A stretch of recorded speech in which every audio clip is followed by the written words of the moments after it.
Hello everyone. तो आज बात करने वाले हैं हम कौन से मार्केट की, अपूर्ण प्रतियोगिता। अपूर्ण प्रतियोगिता में जो है वो दो प्रकार के मार्केट होते हैं, वैसे तीन प्रकार के होते हैं। द्वाधिकार होता है, एकाधिकारात्मक होता है, अल्पाधिकार होता है। द्वाधिकार जो है वो आपके सिलेबस में नहीं है, तो हम यहाँ पे पढ़ेंगे दो मार्केट। एक तो अपूर्ण प्रतियोगिता, क्योंकि हमने पूर्ण प्रतियोगिता पढ़ चुके थे, एकाधिकार पढ़ चुके थे। तीसरा होता है अपूर्ण प्रतियोगिता। अपूर्ण प्रतियोगिता में अल्पाधिकार होता है जो हम नेक्स्ट लेक्चर में पढ़ेंगे, और एक होता है एकाधिकारात्मक जो अभी हम पढ़ने वाले हैं, ठीक है ना।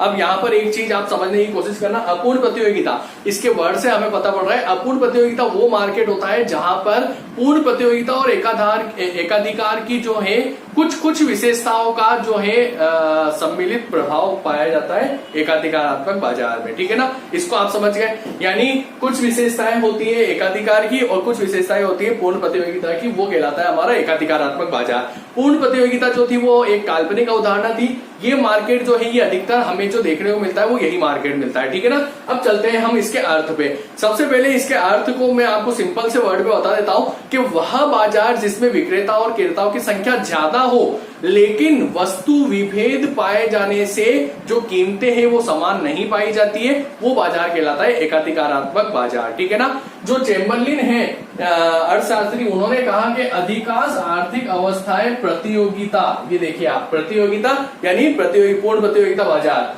और एकाधिकार का मिश्रण होती है, यानी ये इन्होंने एक तरीके से डेफिनेशन दी है, बिल्कुल सिंपल डेफिनेशन है ना। आप ये भी लिख सकते हो, लेकिन अर्थ में जैसा मैंने आपको बताया वही आपको करना है, ठीक है ना।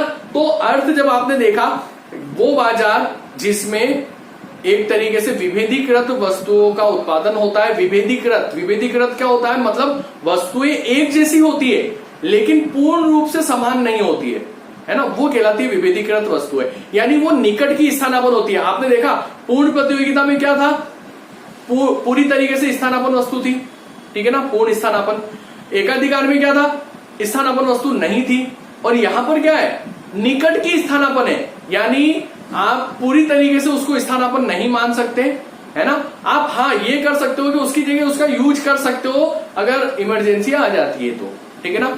इसके उदाहरण के रूप में आप ले सकते हो, जैसे कि आप घर पे जो साबुन है उसका यूज होता है, तो साबुन कितने प्रकार के आते हैं, लाइफ बॉय, डव, है ना, और भी सिंथोल वगैरह, डेटोल वगैरह, बहुत सारे साबुन आते हैं, ठीक है ना। अब आप देखिए, काम एक ही है साबुन का, निकट की स्थानापन्न। आप अगर लक्स यूज करते हो तो आप लक्स अगर नहीं मिला तो आप कौन सा डव यूज कर सकते हो, लाइफो यूज कर सकते हो, लेकिन एक चीज और देखना, सब अलग अलग ट्रेडमार्क से और अलग अलग कीमतों पर बेची जाती है, ये चीज ध्यान रखना, जबकि काम एक ही है, ठीक है ना।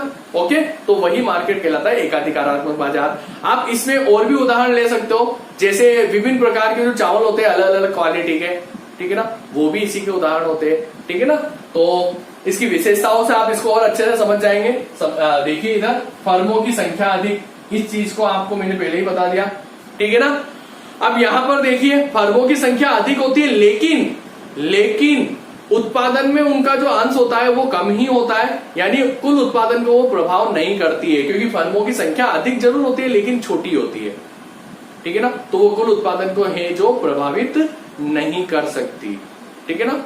एक तो ये चीज आप इसके उदाहरण के रूप में, जैसे मैंने आपको बता ही दिया है, इसका एक खुदरा मार्केट में और होलसेल मार्केट में, रिटेल मार्केट और होलसेल दोनों में आप इसके उदाहरण देख सकते हो, ठीक है ना। दोनों में आपको इसके उदाहरण मिल जाएंगे, ठीक है ना। जैसे मैंने अभी आपको बताया कि विभिन्न प्रकार के साबुन हो गए, है ना, या फिर आप देखिए जो टूथपेस्ट आते हैं, टूथपेस्ट अलग अलग कंपनियों के आते हैं, कोलगेट हो गया, सिबाका हो गया, ठीक है ना, पेप्सोडेंट हो गया, क्लोजअप हो गया, ये सब क्या है, ये सब अलग अलग ट्रेडमार्क और ब्रांड के नाम से अलग अलग कीमतों पर बेची जाती है, तो वो कौन सा मार्केट में आते हैं, एकाधिकारात्मक मार्केट में, ठीक है ना।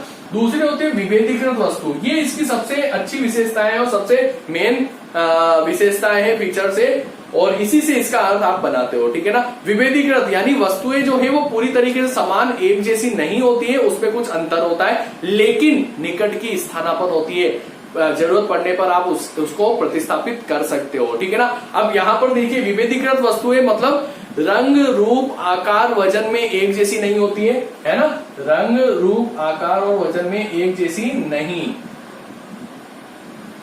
ठीक है ना। उसके अलावा पेटेंट अधिकार जो है, यानी अलग अलग ट्रेडमार्क जो है उससे बेची जाती है, ट्रेडमार्क भी अलग अलग होता है, तो एक जैसी नहीं है, ठीक है ना। उसके अलावा विज्ञापन भी इनका अलग अलग होता है ना। लक्स का अलग होता है, लाइफबॉय का अलग होता है, डेटोल का अलग होता है। ठीक, समझ रहे ना अपनी बात। तो इस प्रकार से ये विभेदीकृत होती है ना। उसके बाद चलते हैं अपन नेक्स्ट विशेषता, प्रवेश व बहिर्गमन की स्वतंत्रता। अब यहां पर क्योंकि उत्पादन थोड़ा होता है, यानी कम पूंजी की आवश्यकता होती है, तो कोई भी नई फर्म बाजार में आ सकती है और हानि होने पर कोई भी फर्म छोड़ के जा सकती है। यानी जो पूर्ण प्रतियोगिता वाली विशेषता थी ना, वो है सेम, एकाधिकार में नहीं थी ये विशेषता। ठीक है ना, तो ये भी आप समझ गए। ठीक है ना, स्वतंत्र है प्रवेश और बहिर्गमन में।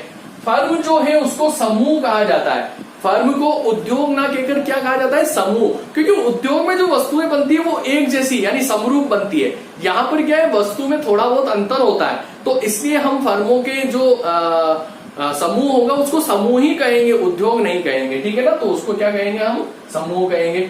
विक्रय लागतों में भिन्नता, यानी अलग अलग फर्में जो है वो अलग अलग तरीके से उसको बनाती है और अलग अलग बेचने की नीतियां बनाती है। अलग अलग जैसे कोई नीति बनाती है कि हम इसके साथ में कुछ गिफ्ट देंगे, या हम इसका अगर मान लो इसमें कोई तोड़फोड़ हो गई तो मरम्मत जो है वो निःशुल्क रखेंगे। तो ये क्या है, ये विक्रय नीति, विक्रय लागत अलग अलग होती है हर फर्म की। ठीक है ना, तो उसमें भिन्नता पाई जाती है। गैर कीमत प्रतियोगिता, अलग अलग वस्तु हैं, विभेदीकृत है, तो उनकी कीमतें भी अलग होगी। तो यहाँ पर जो प्रतियोगिता पाई जाती है वो गैर कीमत पाई जाती है। ठीक है ना, पूर्ण प्रतियोगिता में कीमत वाली प्रतियोगिता और यहाँ पर गैर कीमत प्रतियोगिता। ठीक है ना, समझ गए आप इसकी विशेषताओं को। ये इसकी विशेषताएं होती है।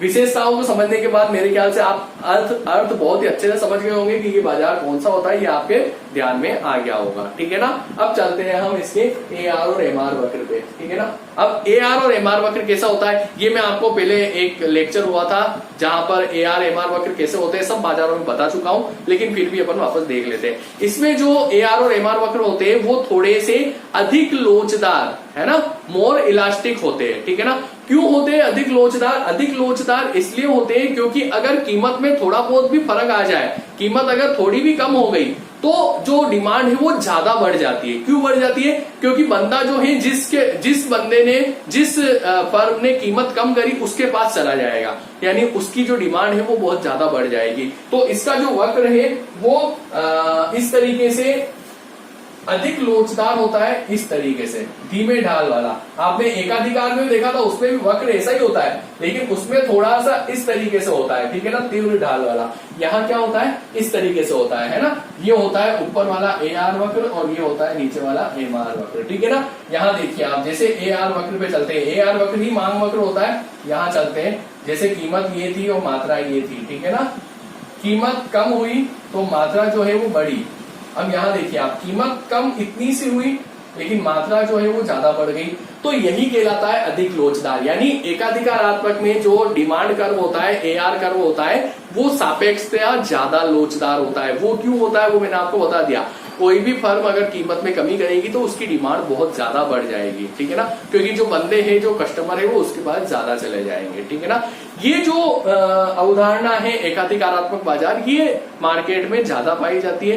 पूर्ण प्रतियोगिता एक काल्पनिक अवधारणा होती है। एकाधिकार के मैं आपको एग्जाम्पल दूं तो मैंने आपको पहले शायद नहीं दिया था एग्जाम्पल, जैसे राजस्थान विद्युत निगम हो गया, रेलवे हो गया, ये क्या है, एकाधिकार। रेलवे क्या है, हमारा सेंट्रल गवर्नमेंट का है। ठीक है ना, राज्य विद्युत किसका है, हमारी राजस्थान गवर्नमेंट का, यानी इसको और कोई संचालन नहीं करता है, सिंगल है। ठीक है ना, एकाधिकारात्मक की दी दिए, जैसे साबुनों के उदाहरण ले लो आप टूथपेस्ट के ले लो, आप चावल के ले लो, बहुत तरीके के आते हैं। तो क्या होता है, अलग अलग क्वालिटी, अलग अलग ट्रेडमार्क, तो अलग अलग कीमत। ठीक है ना, निकट की स्थानापन्न जरूर है लेकिन। ठीक है ना, तो ये था हमारा आज का लेक्चर। इसके बाद अपूर्ण प्रतियोगिता का जो दूसरा तरीका है अल्पाधिकार यानी ओलिगोपोली। ये क्या था, मोनोपोलिस्टिक। तो ओलिगोपोली पे हम नेक्स्ट लेक्चर में चलते हैं और फिर वो पढ़ने के बाद हम करेंगे बाजार का संतुलन, और हमारी माइक्रो इकोनॉमिक्स जो है वो एक तरीके से समाप्त हो जाएगी। तो आप लोगों को कैसा लग रहा है, आप कमेंट बॉक्स में, व्हाट्सएप में मेरे को सुझाव दे सकते हो। धन्यवाद।